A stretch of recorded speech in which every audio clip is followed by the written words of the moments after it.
তো আজকে বরমশাইয়ের জন্মদিন আর নিজের হাতে রান্না করে খাওয়াতে যে কি আনন্দ সেটা বলে বোঝানো। তো এই দেখো বার্থডে বয় এখানে বসে গেছে।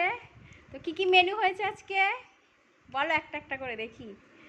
মুখস্থ হয়েছে? হ্যাঁ মুখস্থ করতে হবে। পটল ভাজা, বেগুন ভাজা, আলু ভাজা, কুমড়ো ভাজা, শাক, ঢেঁড়স ভাজা, আর তারপরে মাছের মাথা ভাজা, তারপরে পেঁয়াজ পোস্ত, না তারপর ডাল, তরকারি পটলের, পেঁয়াজ পোস্ত, তারপরে